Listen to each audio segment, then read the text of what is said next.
Day 14 भाई, अभी सब कुछ छोड़ दो।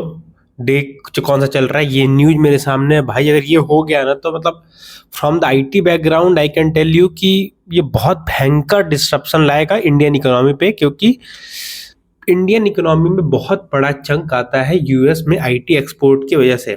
एंड मेरे सामने दिख रहा है Donald Trump is reportedly considering blocking US tech companies from outsourcing job to India. और इंडिया बहुत बड़ा आउटसोर्सर है टेक का यूएसए के लिए। अगर ये हुआ ना भाई, तो ये पागल आदमी, अगर ये हुआ तो दो चीज होगी। पहला, इंडिया में भयंकर लेवल पे डिसरप्शन, इंडियन इकोनॉमी स्लो, बहुत सारी चीजें होंगी, इंडियन आईटी कंपनी बैठेगी, बहुत कुछ होगा।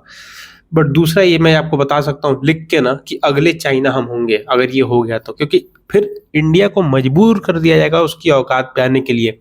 जैसे अभी इंडिया ने विक्रम चिप बनाया और बता दिया कि हम सेमीकंडक्टर्स बना सकते हैं, वैसे ही हम बनाने पड़ेंगे हमें अपनी टेक्नोलॉजी, और बनाने नहीं पड़ेंगे। इससे जो लॉस होगा वो अमेरिका के लेवल में बहुत भयंकर होगा। भाई आपको मैं एक छोटा सा रेफरेंस देता हूँ कि क्या कॉस्ट इफेक्टिवनेस होती है। मैं कई बार बता चुका हूँ, हमारे क्लाइंट है माइल हाई टेक का, वो $7 में समोसा बेचता है एक, और इंडियन कंपनी लगभग $30 में काम करने को तैयार हो जाती है फॉर पर वीक, 30 पर आवर, 30-40 ऐसे कर करके।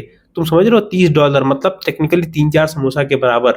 अपने इंडिया में समोसा ₹10 का, ₹40 घंटा समझ लो अपने पीपीपी के हिसाब से, परचेजिंग पावर पैरिटी। भाई ये हो गया तो चीज़ें बहुत ड्रास्टिकली चेंज होंगी। एंड आई होप कि चीज़ें यहाँ पे मत जाए, क्योंकि जिस प्लेटफॉर्म पे तुम्हें वीडियो देख रहे हो फिर ये भी प्लेटफॉर्म जाएगा भाई। अगर ये हुआ तो मैं लिख के दे सकता हूँ ये भी होगा फिर। आई होप चीज़ें अच्छे से अनफोल्ड हो भाई।